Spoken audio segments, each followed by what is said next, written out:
I've got some good stuff here for you. I want to share something I learned from Dr. Greger's video on nutritionfacts.org called Doping with Beet Juice.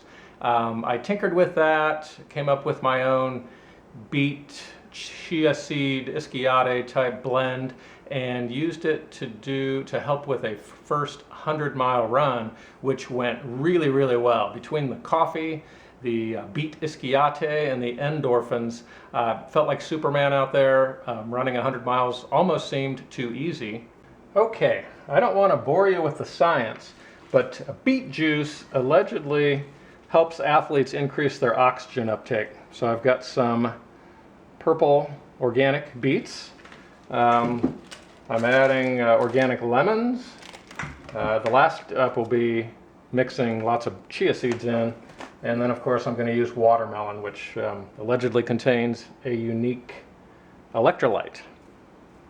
Also some ginger to help settle the stomach on long runs, and a few different types of fruit just for extra flavor.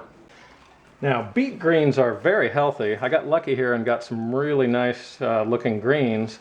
They can be chopped up and mixed into pretty much any meal. So of course I will juice these along with the beets. The beet greens are all chopped and washed, and I trimmed the tops with a potato peeler from the beet root, and we'll chop those up and juice them.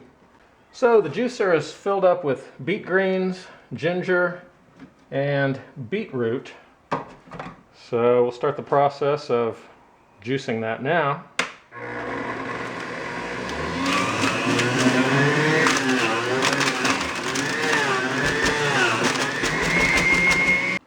I'm going to take all of the leftover fiber from the juicer, put it in a bowl, mix it with water, and run it back through the juicer one more time to get more out of this. But then, when I'm all done with this project, all the leftover fiber will be bagged, frozen, and cooked into my dog's next batch of vegan dog food. Here's what we ended up with out of all that. A few cups of beet juice. Sort of looks like we sacrificed an animal here. Ironic that this helps our blood uptake more oxygen. The watermelon is a whole lot easier to juice.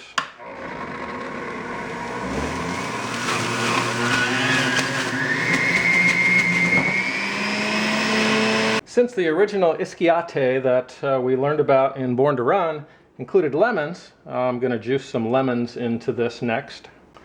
And the last of the lemons and watermelon.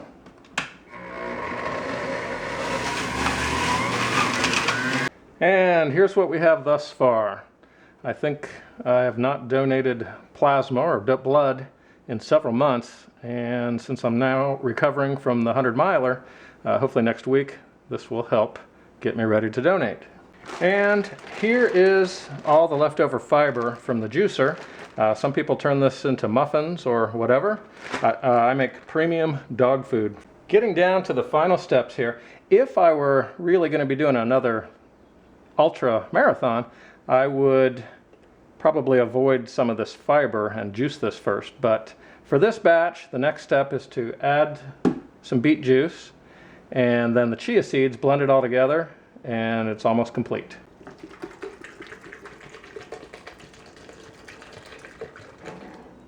And the magic chia seeds, we'll put a lot of those in there. I'm going to grind them in so that they're not sticking to everything. It'll be a lot easier to drink this later without having chia seeds stuck to the inside of my bottles and cups.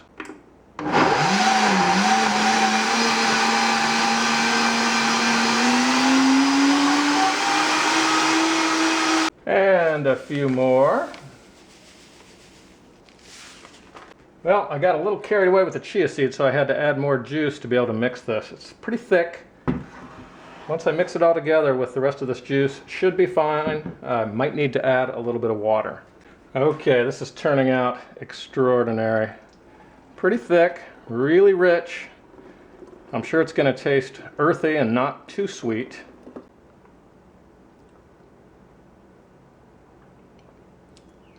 Oh, that tastes fantastic. This is the fountain of youth. You know, Lance Armstrong and all the folks who have used performance enhancing drugs, maybe they should have tried the beet juice first. Ah, delicious. Got beet juice? If you're still consuming dairy, please stop.